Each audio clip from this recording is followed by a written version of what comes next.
Part 1: Rifts in the Void. I was jolted awake, my body straining against the sleep field's embrace like a prisoner on the first day of a life sentence. The luminescent pulse of the ship's alarm was less a beacon and more a cruel reminder that dreams are fleeting and their beauty transient. I had been dreaming of Earth, of blue skies, endless oceans, and the smell of rain-drenched soil. But here I was, suspended in the cold, sterile heart of the Durance, a freighter that had seen better epochs. A sharp voice cut through the haze of my reawakening. "Captain Rourke, we've got a situation." It was V, our cockpit AI, with the personality of a weary librarian and the sarcasm to match. "You might want to take a look."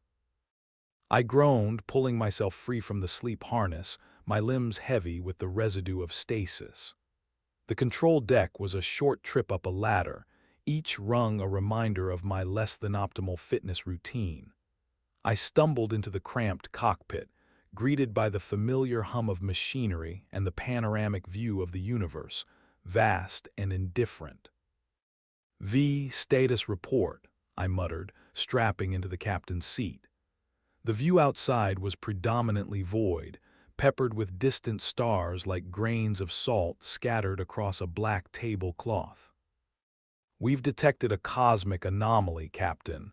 The scanners have picked up something unusual near the Singularity Cluster." V's display flickered, projecting a swirling mass of energy onto the main screen. I stared at it, trying to make sense of the nebulous spirals twisting and coiling like a celestial serpent. Unusual was an understatement. I'd traversed this sector a dozen times, and the Singularity Cluster had always been a placid void, a cosmic graveyard devoid of anything remarkable, until now. With the press of a button, I activated the ship's deep scan protocols. The Durance hummed louder as its sensors probed the anomaly, returning data that was as garbled as a politician's promise. "Any life signs?" I inquired, half hoping for the answer to be negative. Uncharted anomalies had a nasty reputation for being dangerous. "None yet," V replied, the pause hanging in the air like an ellipsis harboring disturbing possibilities. I drummed my fingers on the armrest, a habit born from years of navigating these treacherous voids. "Prepare the survey probe. Let's see what we're dealing with." As V complied, I took a moment to assess the situation. The Durance was old, its systems reliable but underpowered by modern standards. We were on a routine cargo mission, far from any support if things went awry. Yet the allure of the unknown, the magnetic pull of mystery, was impossible to resist. Moments later, the probe launched, a silver speck vanishing into the churning maelstrom of the anomaly. I watched its progress on the monitor, each second a testament to the probe's courage or idiocy. Then, without warning, the screens erupted into chaos. Data streams spiraled out of control, displaying readings that defied logic. Energy levels fluctuated wildly, and for a heartbeat I thought I glimpsed something, a shadow, a flicker of movement within the anomaly's depths. V shut down the probe. Panic tinged my voice, a rare admission of my vulnerability. "The probe's not responding, Captain. We've lost control." Just as quickly as the chaos began, it ceased. The monitors went dark, the bridge bathed in an eerie silence. The silence was shattered by the crackling of the comms console. A voice emerged, hideously distorted, but it was undeniably sentient. "Rourke, you are not alone." The words chilled me more than the void outside could ever hope to. I swallowed hard, my grip tightening around the armrest. "Identify yourself." "There is no time. The rift beckons," the voice echoed, then dissolved into static. Rifts, the word planted itself in my mind, germinating into unease. What could have penetrated our systems with such ease? And why did it know my name? I glanced at V, whose digital visage seemed as puzzled as an AI could be. Well, isn't this a fine kettle of fish? Understatement. Give me a systems check, V. The AI obliged. Life support is stable. Engines are functional, albeit cranky. Communications are intact, though I'd suggest avoiding any cosmic chatrooms for the time being. Noted, I replied, a wan smile tugging at my lips despite the circumstances. My internal monologue was interrupted by a sudden, violent shudder ripping through the ship. The Durance lurched, inertial compensators screaming in protest as something latched onto us, a colossal mass, dragging us towards the anomaly with all the subtlety of a black hole at feeding time. Struggling to maintain control, I gritted my teeth and wrestled with the controls. V, full reverse thrust. Captain, we're being overpowered, V said, tension creeping into its normally steadfast tone. Divert all available power to the engines, I barked. The freighter roared in defeat. NCE, but it was no match for the unseen force. We were being swallowed whole, pulled towards the cosmic rift like a fly in a web. And yet, amid the clamor and chaos, there was an undeniable thrill, a reckless, exhilarating anticipation of what lay beyond the edge of reason. As we hurtled towards the swirling maw, I couldn't help but wonder, what awaited us within the rift? Was it salvation, destruction, or something far more complex? The universe, in its infinite wisdom, was about to reveal its hand, and I, Captain Rourke, would be its unwitting player. Part 2, Into the Maelstrom. The universe has a way of making your choices seem insignificant when faced with its sheer vastness. The Durance shuddered as it plummeted deeper into the anomaly, the force surrounding us like the relentless grip of some ancient leviathan. I found grim solace in the fact that if I was going to be consumed by a cosmic phenomenon, at least it wasn't the mundane ennui of a cargo run. Inside, the freighter groaned, the metallic bones of the ship creaking like an old man in a storm. V's calming presence was a welcome constant, its voice cutting through the chaos.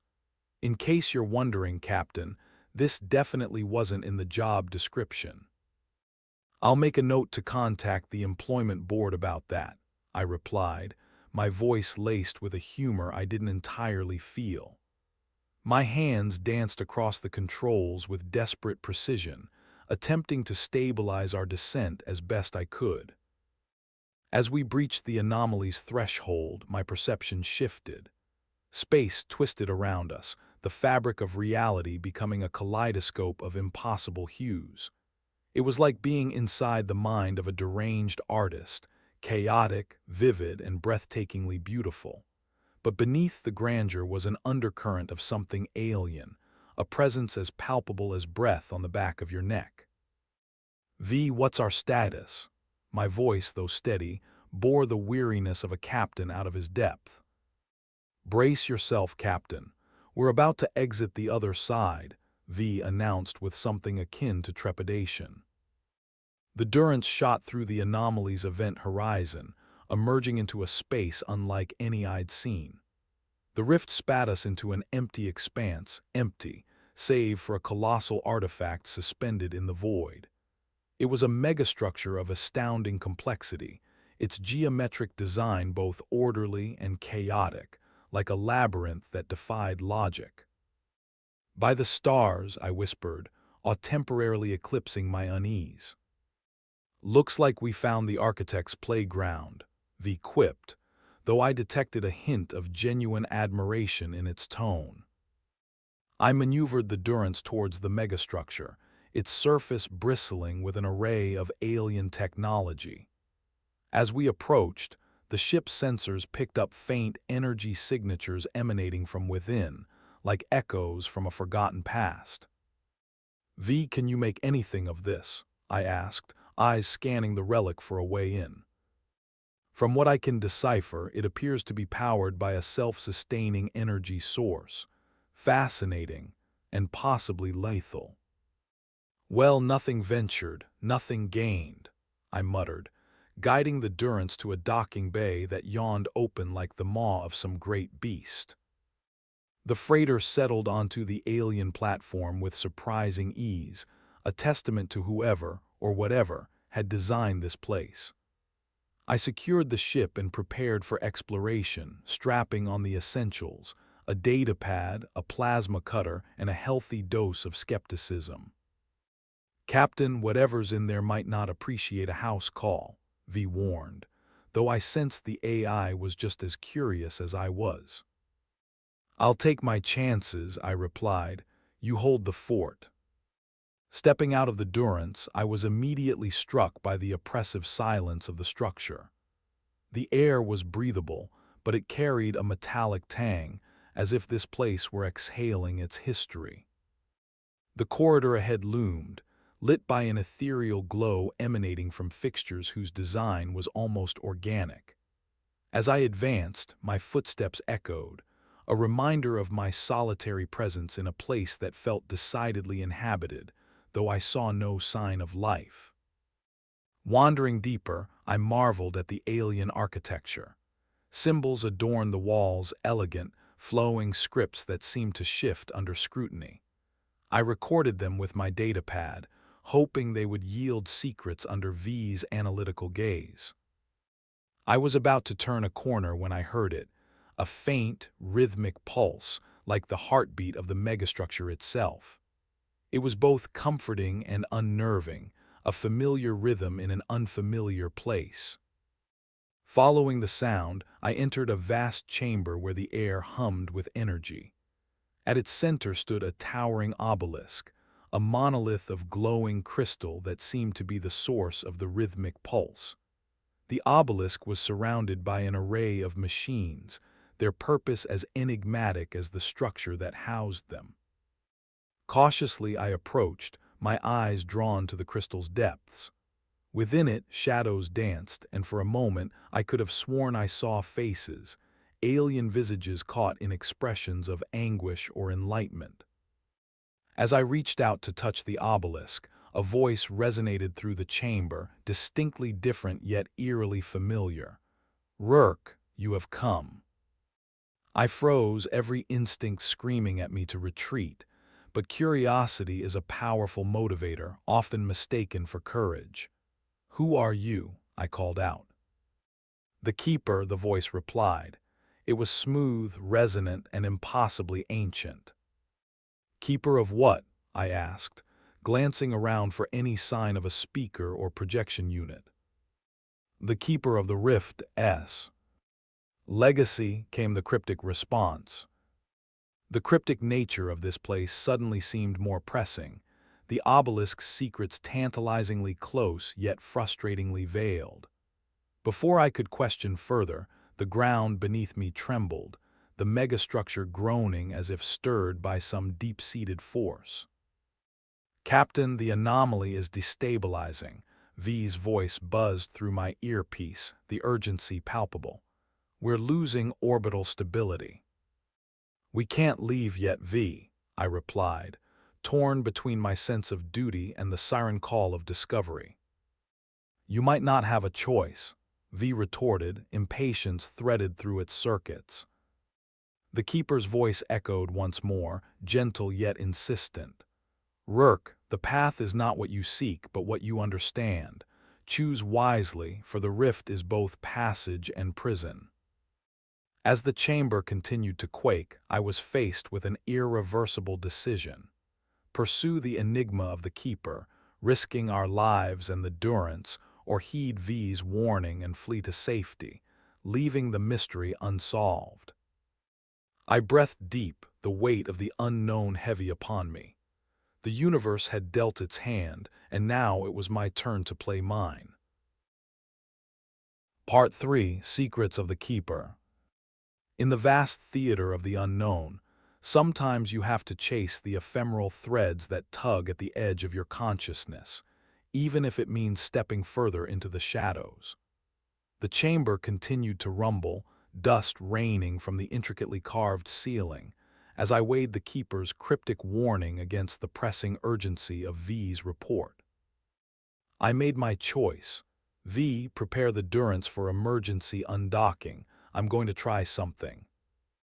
Captain, I highly recommend against insane acts of heroism, V cautioned, though it was more a prelude to compliance than a true protest.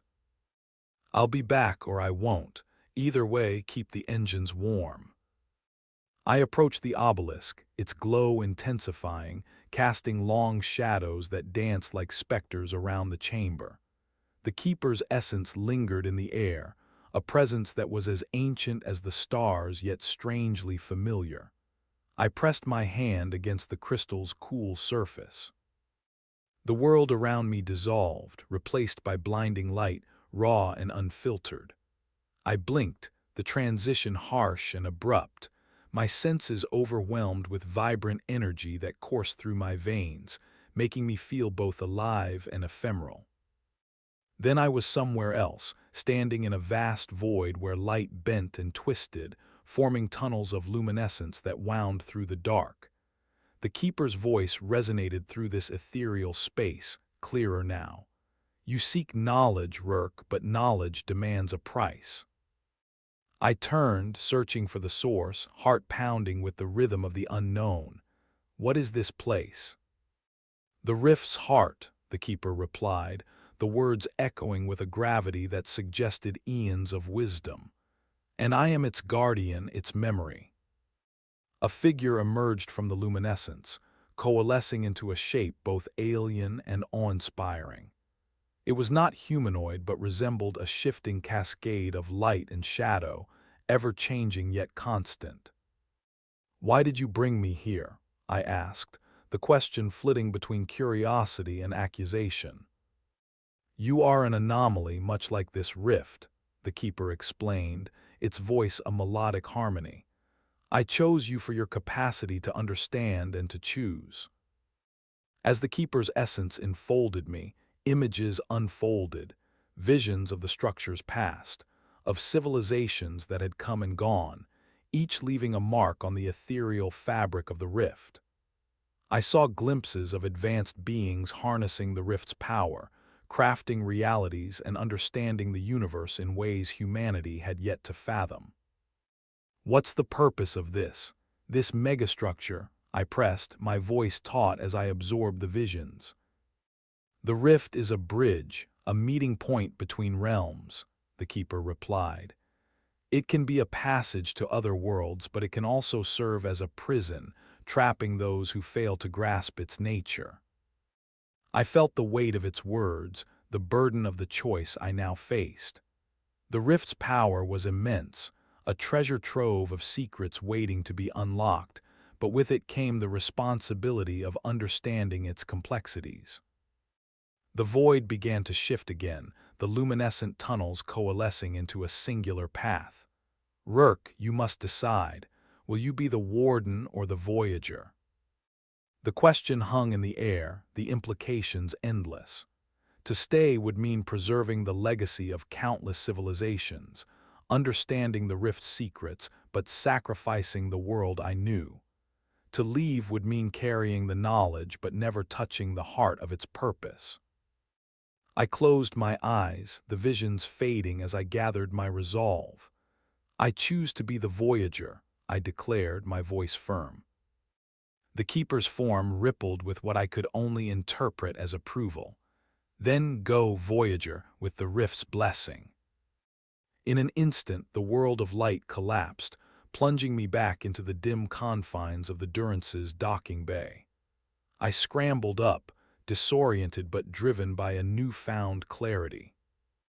"Captain, that was cutting it close," V exclaimed, the relief palpable even through the AI's mechanical tone. "The megastructure's destabilizing field is retracting. We're free to make our escape." "Then let's get out of here," I said, clambering back aboard, the doors sealing behind me. The engines roared to life, and I felt the familiar, comforting tremor as we slipped away from the structure and back into the embrace of space. As we accelerated away from the looming structure, I couldn't help but stare back at the enigmatic monolith, now a dark silhouette against the tapestry of stars. It stood as a guardian of its own mysteries, and while it would remain untouched for now, I carried a fragment of its legacy with me, a legacy that could reshape worlds. V's voice broke my reverie. So, Captain, what next? A vacation, perhaps? I chuckled, the humor a balm on my frayed nerves. I think it's time we took a detour, I replied, plotting a course for the unexplored regions of the galaxy. Let's see what other secrets the universe has been keeping from us. And with that, the Durance surged forward, leaving the echoes of the rift behind, but carrying its enigmatic promise into the vast unknown, a promise of discovery, of adventure, and of the endless possibilities that lie beyond the veil of reality. Part 4: Echoes of an Ancient Past. The cosmos stretched out before us, a vast canvas of endless possibilities. The Durance, now free from the grip of the rift, glided through the star-speckled void with a renewed sense of purpose. I stared into the view screens, contemplating the weight of the secrets I carried, secrets that could turn the tides of human understanding. Yet in the vast silence of space, a whisper persisted in the back of my mind. The Keeper's final words echoed within me, weaving through my thoughts with the stubbornness of an unanswered question. V, plot a course for the nebula of size, I instructed, feeling the familiar tingle of anticipation ripple through me. The nebula was rumored to be the resting place of ancient relics, forgotten by time but harboring whispers of civilizations long past. Captain, are you aware that the nebula of size is notoriously difficult to navigate? It's an interstellar maze, V remarked, its tone both skeptical and intrigued. Consider it the scenic route, I replied, grinning at the challenge. Besides, the rift showed us that the most unpredictable paths often hide the greatest truths. V snorted in its own electronic way. Well, at least you're consistent in your pursuit of reckless adventure. As we approached the nebula, the universe outside transformed. The starlight dimmed, shrouded by the swirling veils of cosmic dust and charged particles. The nebula was a churning tempest of color, ethereal currents shifting in hues of sapphire and emerald, with flashes of violet that danced like phantom fires. The Durance wove through the dense clouds of the nebula, its sensors working overtime to map the shifting topography. I could feel the tension in the ship's frame, the engines thrumming as if aware of the delicate path we tread. Captain, I'm picking up a signal, V announced, its voice cutting through the static chatter of the nebula. It's faint but unmistakably artificial. Can you pinpoint the source? I asked, adrenaline thrumming through me at the prospect of discovery. It's coming from somewhere near the heart of the nebula. Shall we investigate? I didn't hesitate. Let's see what's calling us. We navigated deeper into the nebula, the light bending and refracting through the dust clouds, painting the Durance in shifting patterns of light. The signal grew stronger, a rhythmic pulse that resonated with an ancient energy, harmonizing with the hum of the universe itself. As we breached the nebula's core, the source of the signal came into view, a massive derelict vessel, half consumed by the swirling mists.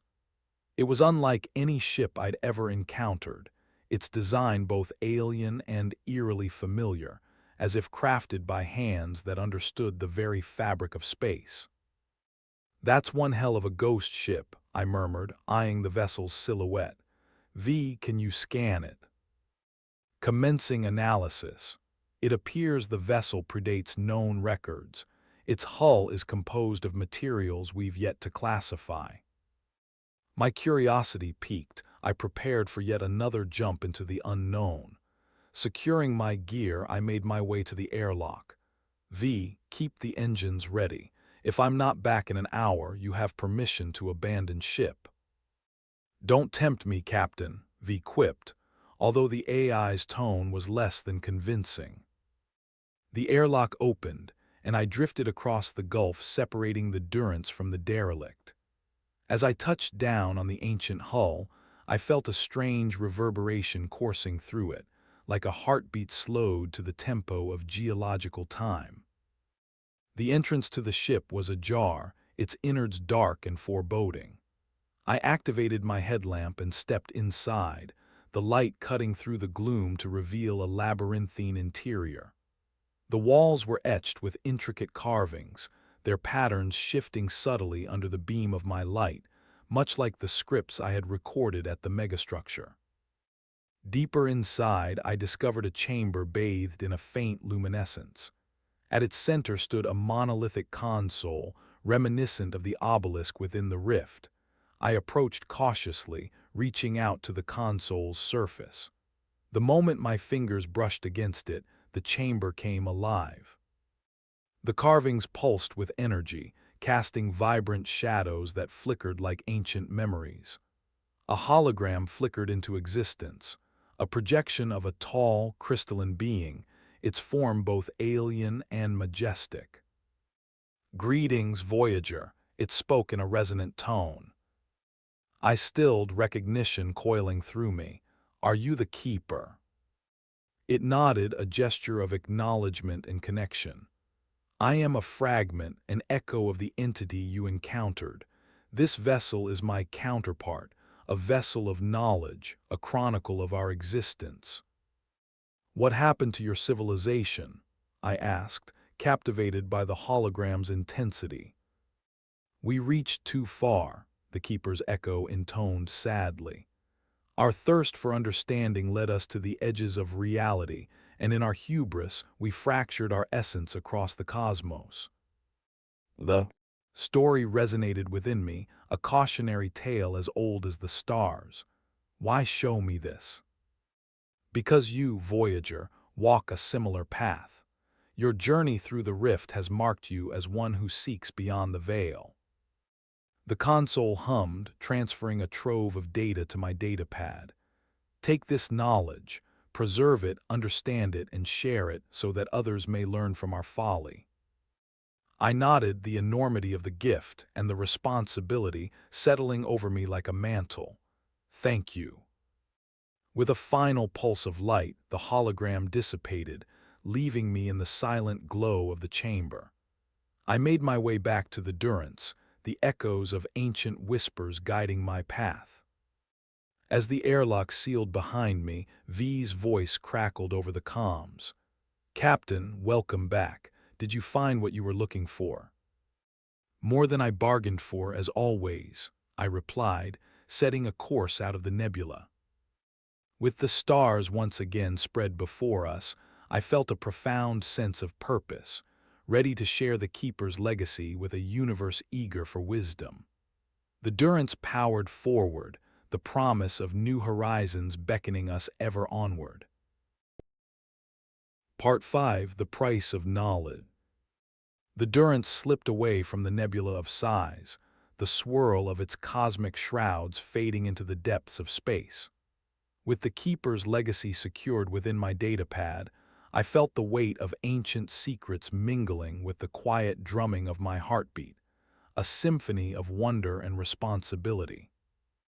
V's digital face appeared on the console, its expression mimicking curiosity. "So, Captain, what's our next step in this grand adventure of yours?" I considered the question, the enormity of it stretching out like the galaxies before us.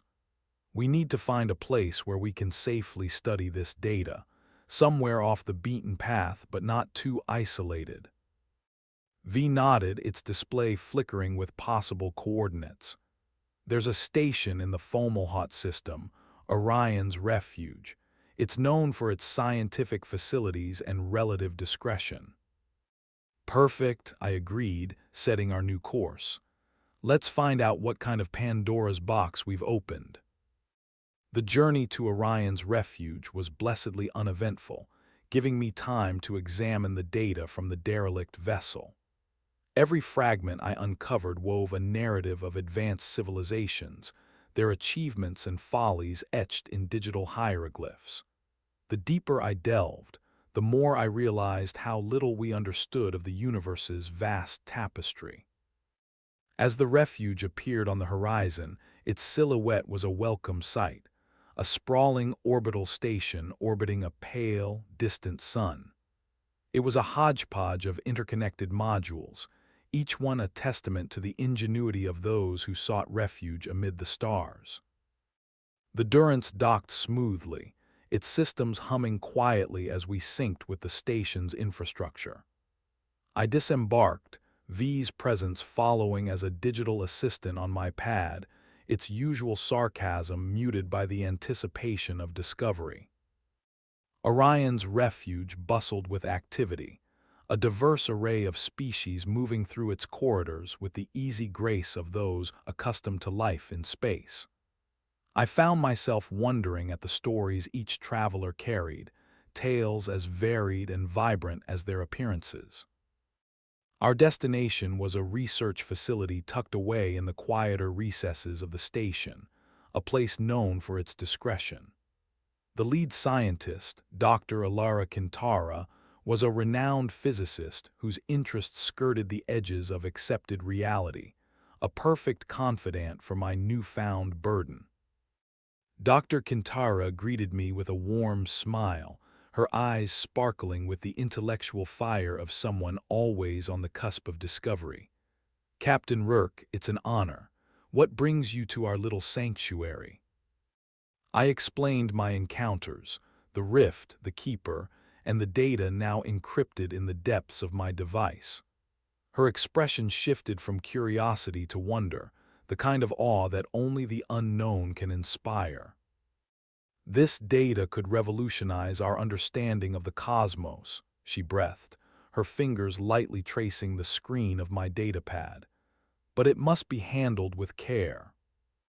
"I trust you, Doctor," I replied, feeling the gravity of those words. "There's a reason I came to you." We spent hours in her lab, surrounded by displays projecting the data in iridescent streams, graphs and symbols that shimmered in the air, their complexity matched only by their elegance. Dr. Kintara deciphered the alien scripts with a deftness that bordered on the miraculous, her insights transforming mystery into revelation. V interjected at intervals, offering its observations with a wit sharp enough to cut through the dense academic jargon. The three of us formed an unlikely but effective team, gradually piecing together the ancient civilization's narrative. Yet, for every answer we gleaned, new questions surfaced, endless layers of complexity that hinted at a deeper truth. The ancestral ruins held secrets that transcended technology, touching on elements of consciousness and reality itself.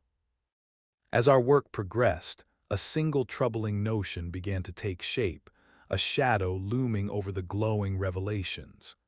The keeper's words echoed in my mind, a haunting refrain of caution.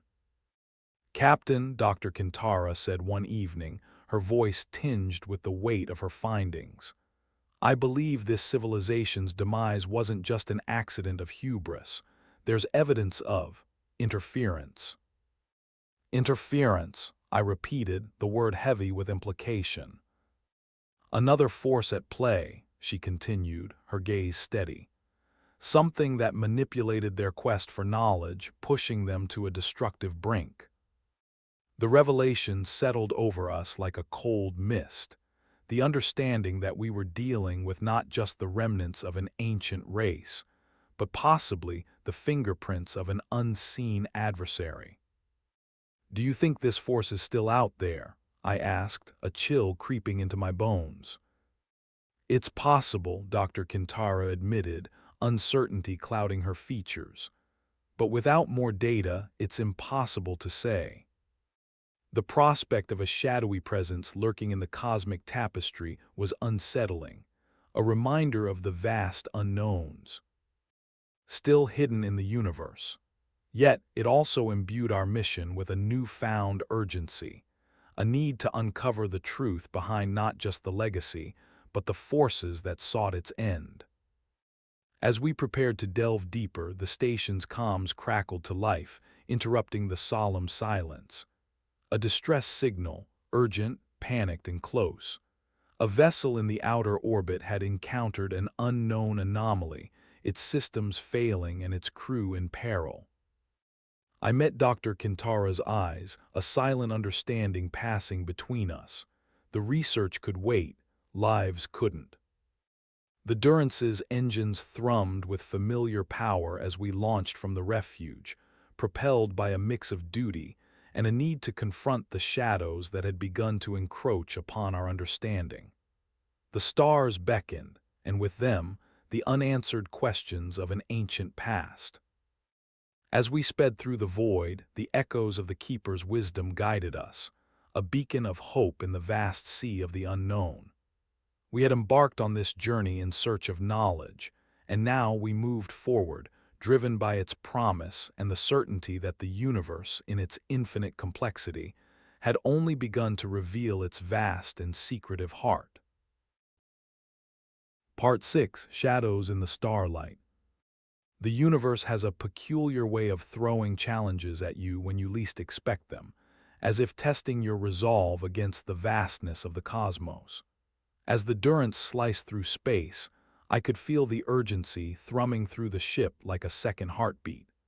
The distress signal had come from a sector known for its tranquil beauty, a starlit tapestry that belied the perils lurking in its depths. The vessel in distress flickered on our scanners, a small research ship, its hull battered by the forces of an unknown anomaly. As we approached, the comms crackled again, this time with a voice desperate for salvation. "This is Captain Anders of the Starwind," the voice crackled through the static, filled with a despair that clawed at my heart. "We've encountered an anomaly. It's tearing us apart." "Captain Rourke of the Durance here," I replied, my voice steady despite the chaos. "We're en route to assist. Hang tight, Anders." We closed the distance swiftly, the Starwind coming into view. It was a sleek vessel, or at least it had been before the anomaly twisted its form into a contorted mockery of its original grace. Tendrils of unnatural energy danced across its hull, crackling with a malevolent life of their own. "Analyze that energy signature," I commanded, steering the Durance closer to establish a docking connection. Fascinating and terrifying," V mused, its sensors probing the anomaly. "It's unlike anything we've encountered, partly organic, partly something else entirely." "Do you think it's related to the interference Dr. Kintara mentioned?" I asked, the pieces of an ever-growing puzzle shifting in my mind. "Possibly," V replied, a digital frown creasing its virtual visage. "But we won't know for sure until we examine it further." With careful precision, we docked with the Starwind, the airlock hissing open to reveal a corridor lit by flickering emergency lights. I stepped aboard, the corridor eerily silent except for the distant hum of stressed machinery. The crew of the Starwind was gathered in the main hold, a bedraggled assembly of scientists and engineers, their faces etched with relief and exhaustion. Captain Anders stepped forward, extending a hand in gratitude. "Thank you for responding, Captain Rourke," Anders said, his grip firm despite his fatigue. "We were beginning to lose hope." "Happy to help," I replied, surveying the scattered equipment and hastily constructed barricades. "What happened here?" "We were conducting a routine survey when this thing appeared," Anders explained, gesturing helplessly at the tendrils visible through the viewport. "It's like a living storm feeding off our systems." I nodded, the sight outside both mesmerizing and ominous. "Let's see if we can stabilize your systems first. Work with their engineers." Flashed onto a nearby console, its presence a guiding beacon for the Starwind's overwhelmed crew. I joined them, lending my hands where needed as we fought to wrest the ship from the anomaly's grip. Time passed in a blur of activity. Wires were spliced, systems rebooted, and slowly the Starwind began to respond to our efforts. The ship shuddered, as if waking from a nightmare, the tendrils of anomalous energy retracting in the face of our combined will. As the light stabilized and the hum of the engines smoothed to a gentle thrum, the Starwind breathed a collective sigh of relief. Captain Anders clasped my shoulder, weary but grateful. "We owe you one, Rourke," he said, sincerity ringing in his voice. "Just glad we got to you in time," I replied, feeling the weight of what had been averted. But as the Starwind systems came back online, a new signal emerged from the interference, a message garbled and fractured but unmistakably intelligent. It echoed through the bridge, a haunting melody of forgotten words. "What is that?" Anders asked, his brow furrowing in confusion. "It's a transmission," I said, the alien syllables reverberating in my mind, but not in any language I recognize. V's display flickered, running algorithms at breakneck speed. "It's similar to the scripts we've seen before, but different, like a dialect or an ancient form."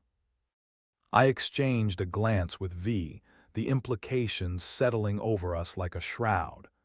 Could this be from the force that tampered with the Keeper's civilization? "It's a possibility," V replied, its voice tinged with a mix of awe and apprehension. "It seems we've stumbled onto something far larger than we anticipated." As we recorded the transmission, the pieces of the puzzle grew ever more intricate. This anomaly, this signal, it all pointed toward forces beyond our comprehension, remnants of a cosmic game played out over millennia. The Starwind's crew began their repairs in earnest, spirits buoyed by the return to stability. Yet, as we prepared to part ways, I couldn't shake the feeling of eyes watching us through the starlight. Eyes thaw. T had seen civilizations rise and fall. With the Starwind safe, the Durance broke away, engines propelling us toward the ever-expanding horizon. As we receded into space, the echo of that alien song lingered in my mind, a reminder that the universe, vast and inscrutable, held secrets far deeper than we dared imagine. In the heart of the unknown, we pressed onward, driven by curiosity and courage, knowing that while shadows may lurk in the starlight, so too did the promise of illumination. Part 7: Whispers of the Void. The void between stars is not silent. It breathes with the echoes of forgotten tales and the whisper of cosmic winds that carry secrets and dreams alike. As the Durance ventured further into the unknown, those whispers grew to a chorus, challenging the boundaries of my understanding and compelling me to listen closer. The alien transmission from the Starwind's anomaly continued to haunt us, its melody both haunting and eerily familiar. I found myself replaying the recording in the quiet moments of our journey, searching for meaning in its cryptic cadences. "V, have you made any progress deciphering that signal?" I asked, my voice breaking the monotony of the ship's hum. "The language is elusive, Captain," V replied, its virtual form flickering thoughtfully on the console. "However, I've detected patterns, repetitions that suggest it's trying to communicate something specific. Specific like hello or specific like we're coming for you," I quipped, trying to inject a little levity into the growing tension. V considered this for a moment. Somewhere between a friendly greeting and a foreboding warning, I suspect. "Great," I muttered, leaning back in the captain's chair. "Just what we needed, cosmic mixed signals." We were en route to the Delian Expanse, a sector reputed for its anomalous phenomena and rich deposits of rare elements. It seemed a fitting destination for our current quest, a place where the known and the unknown converged.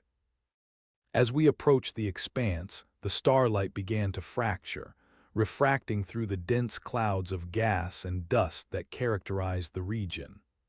The phenomenon painted the space around us in vibrant shades of crimson and gold, a celestial tapestry woven from the remnants of stars. Despite its beauty, the expanse was a place of mystery and danger. Ships had vanished here, swallowed by gravitational eddies and temporal distortions that defied explanation. It was said that time itself flowed differently within the expanse, bending and twisting like a river with no banks. Keep a close eye on our instruments, I cautioned, watching the readouts for any signs of instability. Already on it, Captain, V replied, a hint of good-natured exasperation in its tone. Though I'd suggest avoiding any unnecessary maneuvers, unless you're aiming to become an abstract art installation. I chuckled, but the humor quickly faded as our sensors picked up a disturbance ahead, a ripple in the fabric of space, undulating like a mirage on a hot desert horizon. Captain, I'm detecting an anomaly, V reported, its voice switching to a more serious register. It's unlike anything we've encountered before. I leaned forward, scrutinizing the data on the monitor. The anomaly was a swirling vortex of energy, its core pulsing with an intense, otherworldly light. It was beautiful and terrible, a maelstrom that seemed to defy the laws of physics. As we drew nearer, a peculiar sensation settled over me, a tingling at the edge of my consciousness, as if someone were trying to reach out from across the void. I shook my head, dismissing the feeling as a trick of the expanse. I'm picking up faint signals near the anomaly, V continued, its virtual face displaying a mixture of curiosity and caution. They're similar to the transmission from the Starwind. Looks like we've found our source, I murmured, a thrill of anticipation running through me. Let's take a closer look. We approached the vortex cautiously, the Durance's systems straining under the gravitational flux. The ship's hull creaked ominously, but she held steady, a testament to her engineering and perhaps a little cosmic luck. As we entered the anomaly's influence, the universe seemed to shift around us. Time and space blurred, and for a moment it felt as though we were slipping between the cracks of reality itself. Then, just as quickly, the sensation subsided. Ahead of us lay the heart of the vortex, a colossal structure floating serenely amid the chaos, its design alien yet undeniably purposeful. It was an observation platform, adorned with arrays of sensors and instruments that hummed with ancient energy. Can you identify the structure? I asked, all mingling with trepidation. It appears to be a monitoring station, V replied, its circuitry buzzing with excitement. Its purpose seems to involve observing and possibly regulating the anomalies within the expanse. Regulating anomalies, that's one hell of a job, I said, scanning the structure for signs of life. Any life forms detected? None, Captain, V confirmed. But there's an active data bank. This could be our chance to learn more about the civilization that built this. I maneuvered the Durance closer, aligning with a docking port that beckoned like an invitation. As we locked in place, the airlock opened and I stepped into the structure, the interior aglow with soft, luminescent light. The station was eerily silent, its corridors lined with consoles displaying streams of data in an unreadable script. Yet there was a sense of presence here, a whisper of watchers unseen, echoes of those who once tended these halls. I made my way to the central command room, a vast chamber dominated by a single, immense display that pulsed with information. At its core was a holographic projection of the expanse, each anomaly represented by a glowing node in a complex web. The presence within my mind grew stronger, tinged with a sense of urgency. Steeling myself, I approached the console and activated the interface. The station's data began to unravel before me, revealing a staggering archive of knowledge, anomalies cataloged and studied, their patterns deciphered and recorded. Among the data was a familiar symbol, a remnant of the Keeper's civilization. It connected the expanse to the larger narrative of forgotten worlds and unseen forces, a tale that stretched across time and space. As the information flowed through me, a realization crystallized, a fragment of understanding that linked the anomalies, the Keeper, and the shadowy interference into a grand cosmic puzzle. The expanse was not just a curiosity, it was a focal point in a web of influence that spanned the galaxy. And in that moment, I knew that whatever watched from the shadows was aware of us, its gaze as ancient and unfathomable as the stars. The whispers of the void had led us here with purpose, and the journey ahead would require all the courage and wisdom we could muster. With the data secured, I returned to the Durance, the station's legacy now intertwined with our own. As we departed the expanse, the puzzle pieces began to align, forming a picture that promised both peril and potential. The universe awaited, and with it, the next chapter in our unfolding story, a story as vast and intricate as the cosmos itself. Part 8: Veil of Truth. The Durance slipped silently away from the observation station, carrying with it the weight of secrets long buried in the cosmic eddies of the Delian expanse. As we ventured from the anomaly's grasp, I could feel the station's presence receding, a watcher returning to its eternal vigil, leaving us to ponder the revelations it had bestowed. "Captain, I've started analyzing the data from the station," V reported, its voice a steady anchor in the sea of information swirling around us. "There's a lot to unpack, but I think I've found something." "Go on," I replied, eager for any insight that might illuminate the path ahead. "There's mention of a convergence point," V continued, its digital eyes narrowing in concentration. "A location where anomalies intersect, forming a nexus of their energies." I digested this new development, the implications both fascinating and potentially dangerous. And what happens at this convergence point? "According to the logs, it's a place of creation and destruction," V explained. "A fulcrum of reality where the laws of physics are malleable and where things can be reshaped or erased." The concept was both exhilarating and terrifying, a place where the very fabric of existence could be molded like clay. It was a Pandora's box of possibility, its potential as limitless as it was perilous. "Do we have coordinates?" I asked, feeling the familiar pull of curiosity. "Yes, but we should proceed with caution," V advised, its tone somber. "If the forces at play are as powerful as indicated, one wrong move could have catastrophic consequences." "Understood," I nodded, setting our course with a mix of anticipation and trepidation. "Let's see what this convergence point has in store." The journey to the coordinates was a study in patience and preparation, every system aboard the Durance tuned to peak efficiency as we neared the intersection of cosmic forces. The closer we got, the more tangible the energy became, a thrumming undercurrent that vibrated through the ship, resonating with the pulse of my own heartbeat. As we arrived, the convergence point unfolded before us like a grand cosmic ballet. Swirling streams of light and shadow danced in a celestial waltz, weaving the tapestry of the universe with every shift and swirl.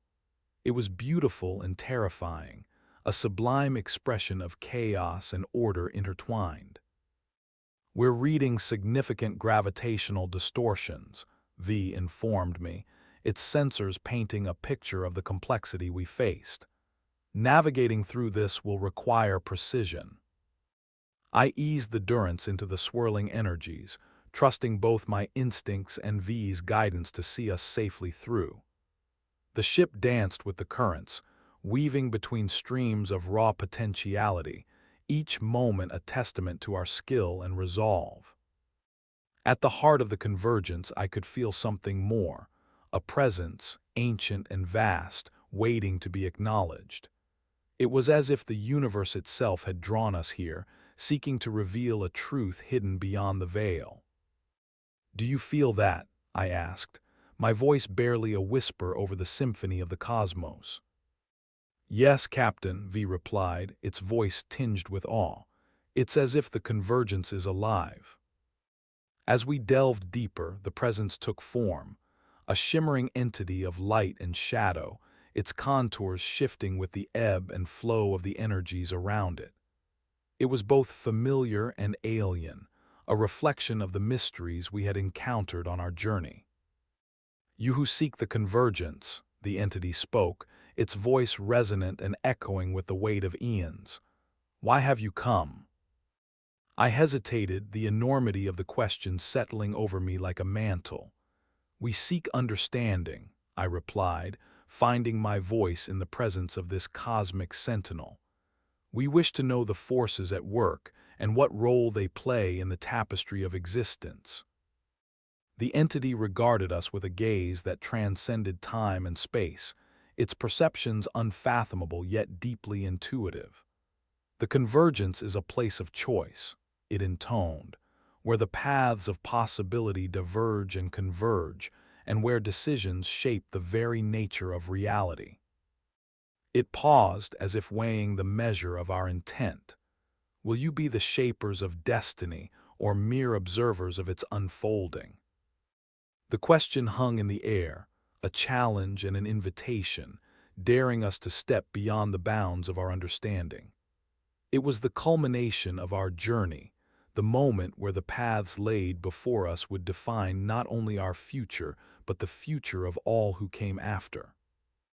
"This is bigger than us," I admitted, feeling the truth of it resonate through me. "But we've come this far, we cannot turn away." The entity nodded, its form shimmering with approval. "Then embrace the convergence," it declared, "and let your choices echo through eternity." With that, the energies around us surged, enveloping the Durance in a cascade of light and color. The universe shifted, and in that moment I understood the delicate balance of creation and destruction that lay at the heart of the convergence. As we emerged from the maelstrom, the entity's presence lingered, a guiding force that would forever shape the course of our journey. The convergence had bestowed its wisdom upon us, and with it, the responsibility to choose wisely. The Durance powered onward, its path illuminated by the revelations we had uncovered. In the vast expanse of space, the whispers of the void continued to call, promising more mysteries and wonders waiting to be unveiled. And as we ventured into the unknown, I knew that our story was far from over, each choice, each discovery, weaving the tapestry of our destiny in the grand cosmic dance of possibilities.